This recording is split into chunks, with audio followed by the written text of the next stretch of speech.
Ed is the next character to join the Street Fighter 6 roster, and so to talk all about the return of the psycho-powered boxer, we've got director Takayuki Nakayama and producer Shuhei Matsumoto joining us remotely all the way from Japan. So, to start, can you tell us about how you were looking to update Ed's character design over his Street Fighter 5 counterpart? Yeah, so in terms of the visual aspect of Ed, in terms of his design in Street Fighter 5, he kind of turned out to be a little more macho and bigger frame than they were intentionally going for. So for Street Fighter 6, they feel like they were able to nail that down a little more. And then story-wise, where is Ed at in Street Fighter 6? What's his driving motivation going forward in this story?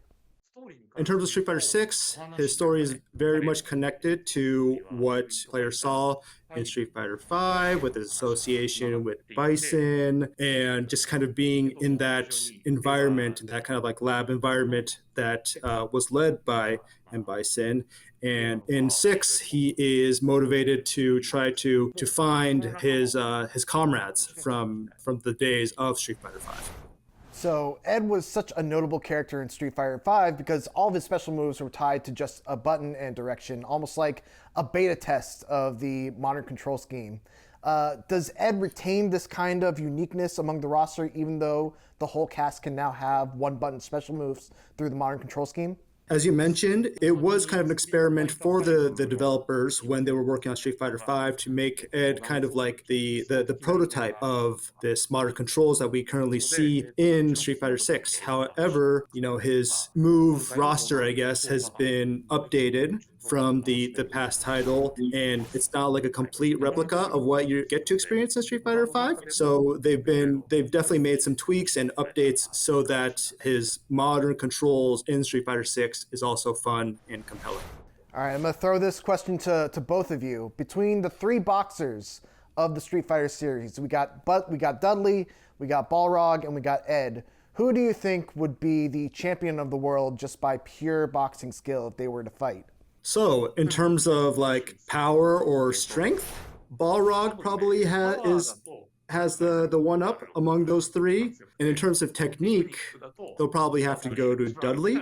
Ed might not have the technique or the polish, but he also has the advantage of being able to utilize psycho power. So in terms of boxing skills alone, it might kind of depend on like the setting or the context of the fight that we're seeing. But that's kind of how they're weighing out the individual character strengths.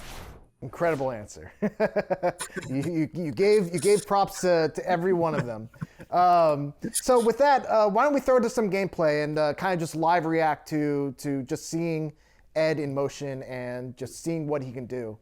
Also, we get to check out a new stage. Is there anything you can tell us about the stage that they're playing on here? Maybe a lot of you weren't expecting this to be the setting of the new stage, so hopefully everyone is pleasantly surprised with this. This is kind of like the ruins of what is remaining now of the Shadaloo base. So as you can see, everything is kind of like dilapidated and destroyed. But if you look at the chair in the very center, there is some kind of red thing just kind of lying there. So I think that's probably the noteworthy item of what you're seeing right here. So talking about Ed's gameplay a little bit, I can tell he's a very close range kind of fighter. Do you envision him having any strengths in any kind of matchups or being strong against certain characters and weak towards others? Do you design him that way? How do you describe his play style and how he fares against other characters? So yeah, as you mentioned, he's a very strong in close range combat with his boxing fighting style, and he actually has a lot of different target combos available in his repertoire. So that's definitely noteworthy. Also, he, unlike his moveset in Street Fighter V, he no longer has kick moves. So they're all punches. Punch buttons will obviously do punches, but his kick moves are designated to these kind of flicker jabs that have pretty good reach. So not only is he strong in close quarters, but also very talented in terms of kind of mid-range attacks as well. However, he probably shines brightest when he is all up in the face of the opposing character, and he's got lots of different unique combos that are only capable through Ed. So we definitely recommend you to get aggressive, get in there and show what you got. All right, and then I know you probably don't want me to ask this question, but I have to ask it. Akuma, is there anything you can share about how this character will play in Street Fighter 6 and when we can expect to see even a little taste of what he's going to look like in this game? Yeah, obviously not a lot of information that we can provide here right now, but we're all very excited for you guys to see him. He's awesome looking and lots of great effects. We're going to be carefully planning out how we present this character to you guys, so we can't wait to show you this new character. All right, well, I'll take it. Nakayama-san, Matsumoto-san, thank you so much for joining us. Ed will be available starting February 27th as the third character in the Year 1 Character Pass of Street Fighter 6.